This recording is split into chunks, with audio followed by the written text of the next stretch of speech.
Hey, what's up, you guys? I have just finished Midnight Sun. I have been reading for the last 11 hours straight.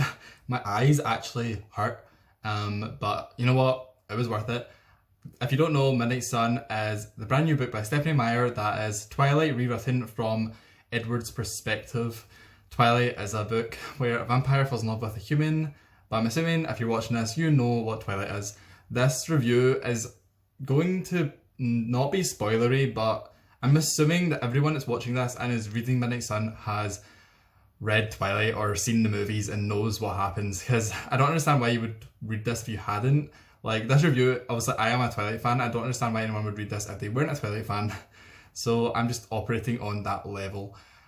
I'm also going to leave a link in the description for the Twilight Tribe to donate money to them to move them to a higher ground. It's a fundraiser they've been working on for a few years because of floods, I'm pretty sure, in their area. So definitely check that out if you can.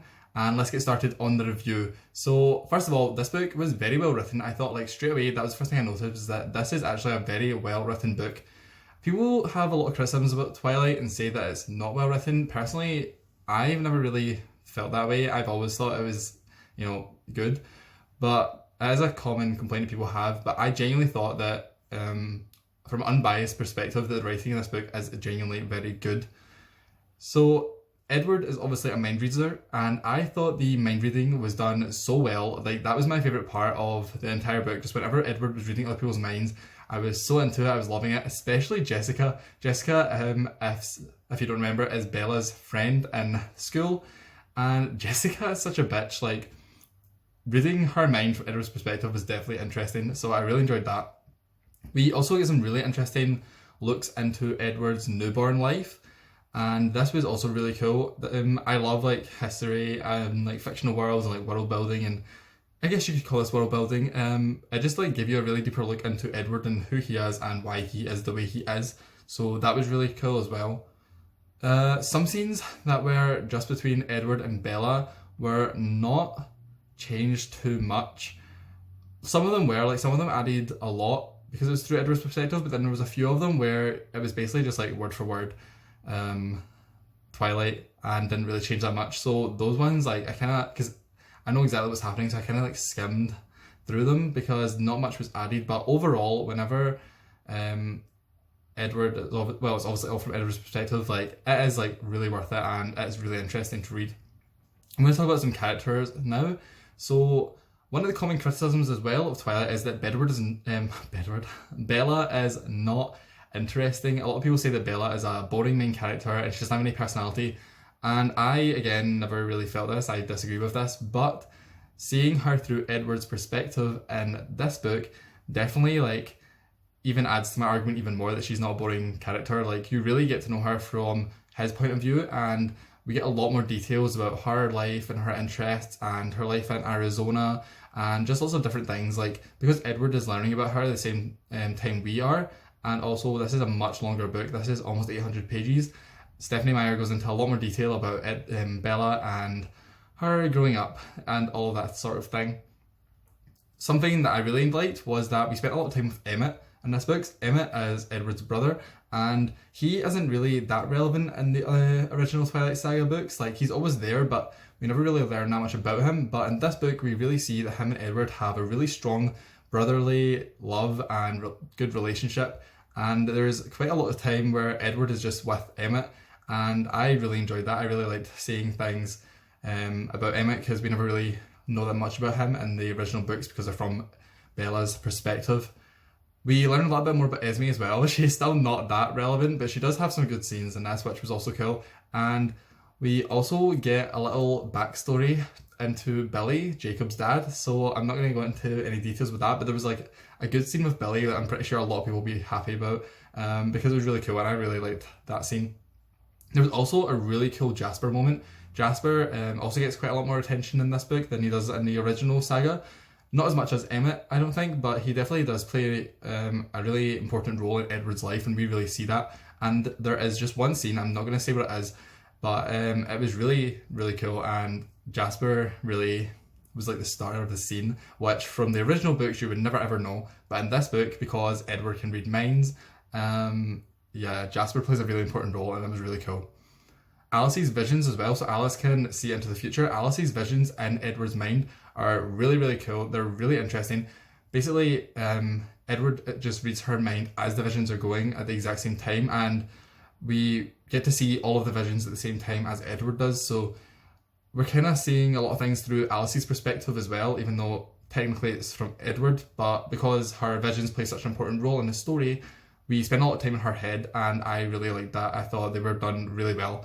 And again, with the mind reading, like the mind reading overall was just done really well in my opinion.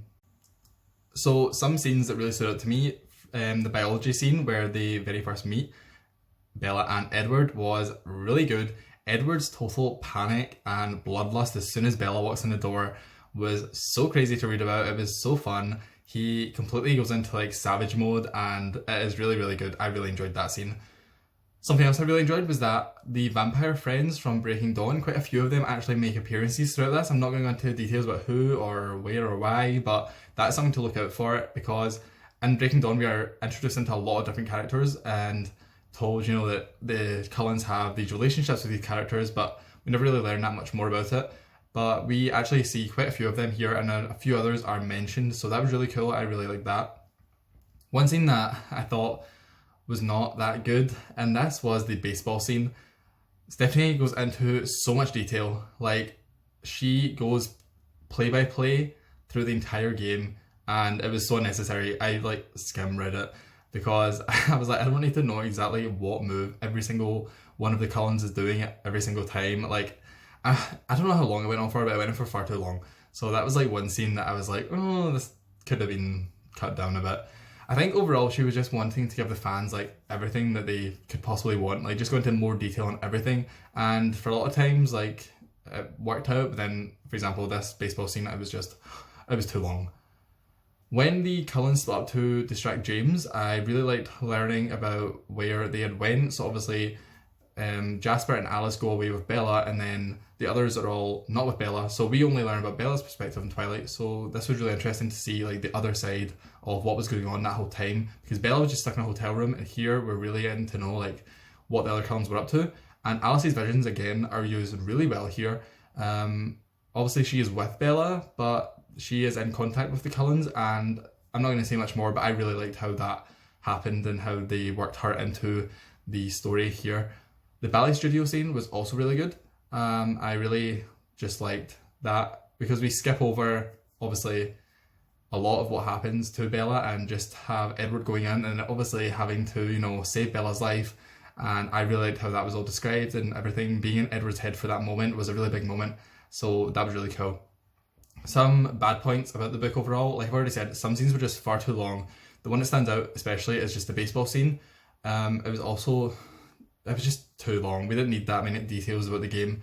The other one is that once Bella is in hospital at the end, Edward watches the camcorder recording of Bella being tortured by James that James recorded.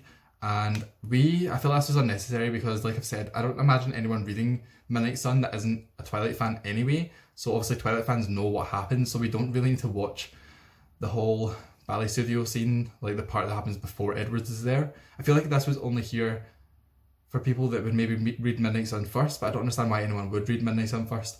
So I just felt like it was unnecessary, and again, it was kind of long, but I just kind of skimmed through it again as well, because it's like, we all know like what happened at that time. So I don't really think that had to be there, but it was okay. Like, it doesn't make that big a difference. I just thought it was kind of unnecessary. Another bad point is that the insta-love is so obvious. Like, I know this is a trope that everyone hates, and obviously Twilight is like 15 years old by now, but obviously it's the same story. I swear to God, Edward's insta-love is more intense than Bella's is in the original Twilight book. And Edward falls in love with Bella so quick. Like, he goes from wanting to kill her to being desperately in love with her in like a page. And I know that'll probably annoy some people. I rolled my eyes a little bit at it because it is just like, it's so intense. Like, straight away, it's like he wants to kill her and then he wants to die for her. Like, he just goes from level 1 to 100. And I know that some people probably be annoyed at that, but also, like I've already said multiple times, if you're reading this, you're already a Twilight fan, so you already know that kind of happens, so it's not really a big deal. And that is pretty much all I have to say about Midnight Sun. I didn't want to go into too many details about new things that were added. Obviously, I just want to point out, like, for example, these characters have like better scenes. I won't tell you what scenes and stuff like that because I want everyone to experience it for themselves. But overall, I really enjoyed this book. Obviously, I am a Twilight fan, so I am biased, but I'm giving it 5 stars. I really loved it. I'm definitely going to reread it like at a slower pace at some point in the future because I have literally been sitting for the last 11 hours. Like, I can't see my camera preview thing right now because my vision is so blurry because my eyes are like so tired. I was falling asleep at one point, not even because I was tired, just because my eyes were like dead. So I had to like go for a shower to wake myself up because I was like falling asleep. I was reading, but yeah, I absolutely loved this book. It was so fun. If you're a Twilight fan, you're going to love it. If you're not a Twilight fan, you're probably not going to love it, but I don't understand why you would read it if you're not a Twilight fan unless you were reading it to make fun of it. But honestly, at 800, almost 800 pages, it's kind of too long to read to make fun of it. Like, you'd be wasting your time. So again, check out the link in the description for the Twilight Tribe, and if you enjoyed this video, please leave a like and please subscribe, and I will see you in my next video.